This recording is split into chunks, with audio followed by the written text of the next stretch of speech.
స్వీకీ అనే చీమకి తన చీమల గుంపు కోసం రుచికరమైన ఆహార పదార్థాలు వెతకడం అంటే చాలా ఇష్టం. ఒక ఉదయం అది ఒక పెద్ద బంకగా ఉండే తీపి తేనె బుట్టను చూసింది. వావ్ అని అనుకుంది. ఇది నాకు దొరికిన వాటిల్లో బెస్ట్.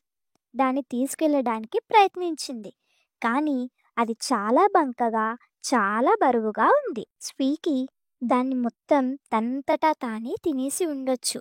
కానీ అందరూ పంచుకున్నప్పుడు ఎంత సంతోషంగా ఉంటారో దానికి గుర్తొచ్చింది.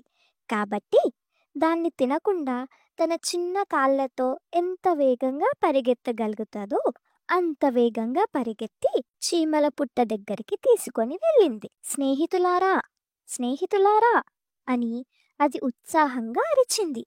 నాకు ఒక అద్భుతమైన వస్తువు దొరికింది. త్వరగా రండి. మిగతా చీమలన్నీ బయటకి వచ్చాయి.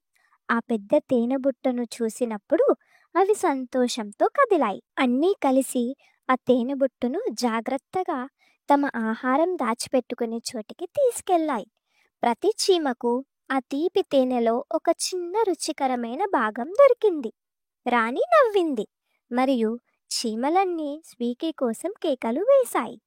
స్వీకీ ఆ తేనెను తనంతట తాను తినడం కంటే అందరికీ పంచడం వల్ల ఇంకా ఎక్కువ సంతోషంగా అనిపించింది. దాని కడుపు నిండింది. అంతకంటే ఎక్కువ దాని మనసు నిండింది. మోరల్ ఏంటంటే, మీకు దొరికిన మంచి వస్తువులను పంచుకోవడం మరియు ఇతరుల పట్ల దయగా ఉండటం చాలా మంచిది. Thanks for watching. Please do like, share and subscribe.